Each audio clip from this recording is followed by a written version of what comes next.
uma trajetória muito interessante em relação à evolução da oclusão. Isso teve início basicamente na escola moderna, basicamente nos anos 30, na Califórnia, quando Beverly Hills, juntando com o ortodontista Starrett, começaram a formatar critérios e princípios de oclusão dentária baseado em movimentos, em fisiologia muscular, em relações articulares, integrando a oclusão num sistema mais completo, onde nasceu a chamada relação cêntrica, que era o ponto de referência de todos os movimentos e da posição mandibular, como referência também para análise oclusal do sistema mastigatório e também como referência das reabilitações orais, naquele período muito sobre as próteses totais e na sequência para as próteses parciais removíveis, mas as referências eram baseadas em dentições naturais. Essa trajetória, que é muito bonita, foi sendo aperfeiçoada, foi sendo cada vez mais os seus conceitos foram sendo rediscutidos, e muitos anos depois passou-se por essa história o grande Peter Thomas, considerado o maior dentista da humanidade, aperfeiçoou muito, levou os ensinamentos da escola chamada gnatológica da Califórnia para todo o mundo, e depois, claro, aqui o Brasil teve o seu representante nessa história, o ilustre Dr. Olímpio Faisal. Enfim, num dado momento, numa dessas mudanças de concepção e de referências para a reabilitação, um dentista americano, que já estava radicado na Flórida, chamado Lindsey Pankey, que tinha um apreço muito grande pela oclusão, juntou-se com um engenheiro chamado Mann e depois convidaram um periodontista nova-iorquino chamado Schuyler, e juntos, discutindo uma ideia de referência para reabilitações orais, desenvolveram uma técnica que levou o nome de Pankey-Mann-Schuyler, e essa técnica logo juntou vários princípios, aperfeiçoou alguns em relação às desoclusões caninas, às funções de grupos, às desoclusões anteriores em grupos, aos movimentos condilares,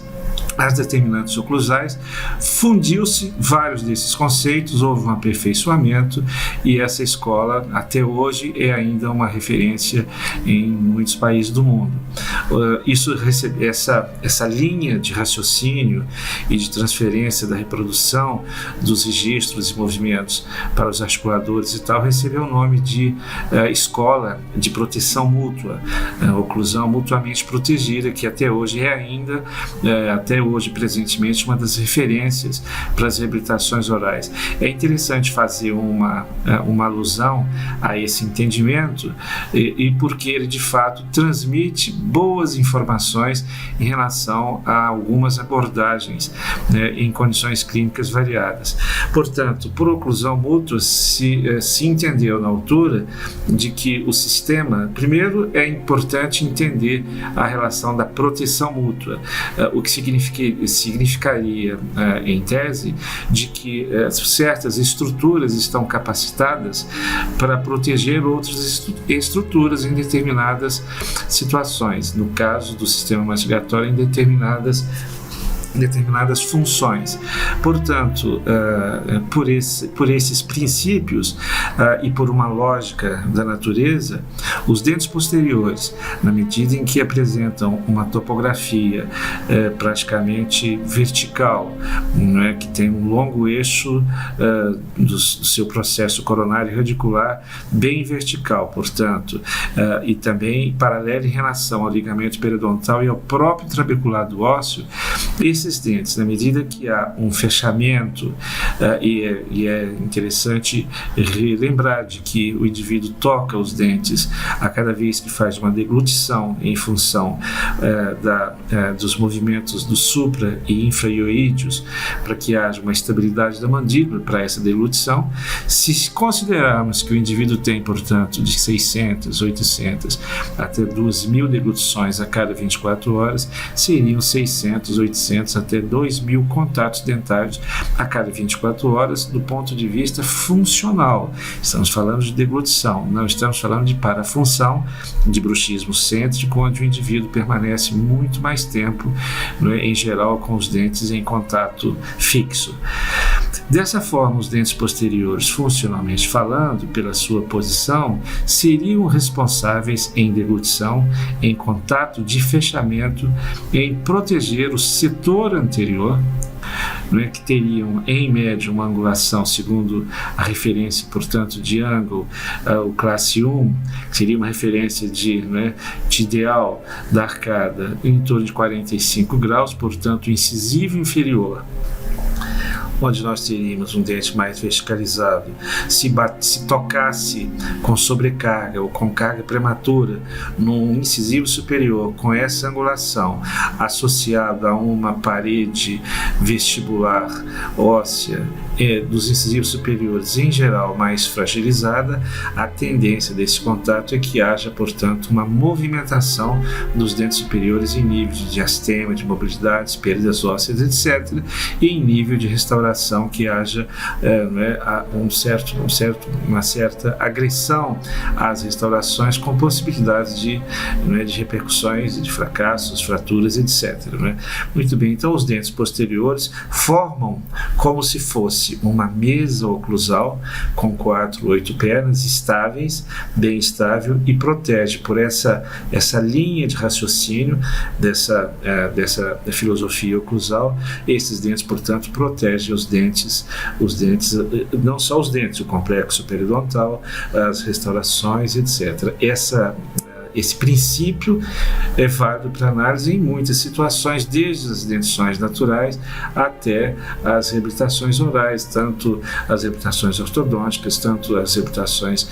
orais clássicas, convencionais, como as reabilitações implantos suportadas. Então, o setor anterior, basicamente por esse princípio, seria um setor para partida dos valores biomecânicos protegidos de cargas pelo setor posterior. É claro, dentro de uma organização chamada relação cêntrica da posição adequada do côndilo e dentro de uma apropriada dimensão vertical dos espaços intermaxilares, do espaço funcional livre, das curvas tridimensionais, da curva de Wilson, da curva de Spee e assim por diante. Muito bem. Dessa forma, fica relativamente fácil o entendimento de estudos, por exemplo, de um sueco chamado Henry Baron, que esteve com os aborígenes australianos nos anos 50 e determinou que quando o indivíduo faz um fechamento completo em cêntrica máxima, em máxima intercuspidação da mandíbula, ainda assim teríamos um espaço entre a ponta do incisivo inferior e a palatina do superior, um espaço que foi determinado na época como referência da ordem de 10 micras, o que, portanto, possibilita interpor um material que nós utilizamos, chamado Simstock, que tem uma espessura de 8 micras e que, portanto, permite mensurar tanto nas dentições naturais, tanto depois da reabilitação ortodôntica, como das reabilitações protéticas, e permitir, portanto, essa proteção dos dentes posteriores. Claro está, portanto, que quando o nosso colega, quando o dentista vai fazer um planejamento de uma reabilitação, ainda que seja do setor anterior, planejamento estético, etc., há que se ter muita prudência e muito cuidado com a proteção que esses tecidos, que essas restaurações deverão ser executados. Essa proteção frequentemente está associado a essa falta desse alicerce posterior. Muito bem. Da mesma forma, esses dentes posteriores, na medida em que tem essa carga distribuída bilateralmente, portanto, recebe um princípio que é referido como regra, ou seja, em contatos em fechamento da mandíbula, a regra é contatos bilaterais simultâneos simultâneos e ao mesmo, portanto, tempo.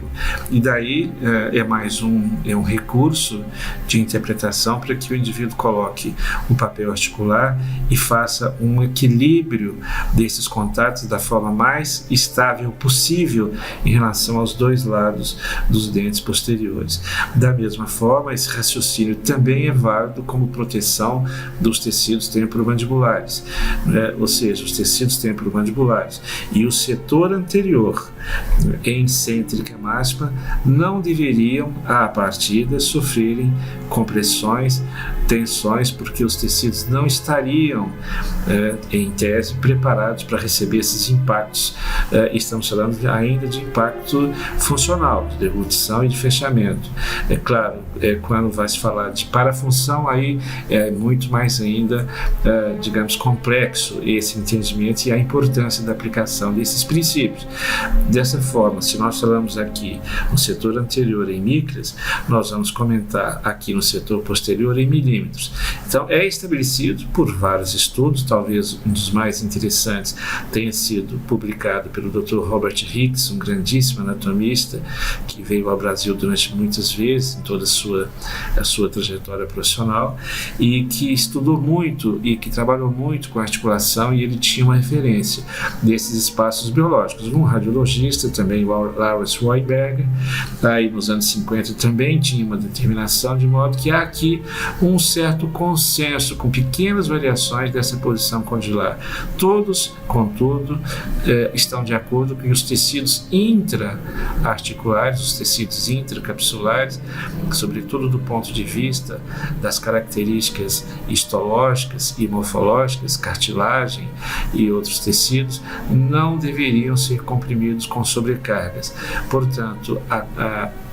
digamos, a obtenção e a manutenção desse chamado espaço biológico da articulação temporomandibular, que não é, na verdade, um espaço, já que temos aqui o disco articular, temos aqui uma zona de tecidos neurovasculares com uma grande carga de vascularização, de drenagem e de propriocepção e de mecanorreceptores. Portanto, aqui também temos uma área neurosensorial muito importante. Aqui temos uma conexão muito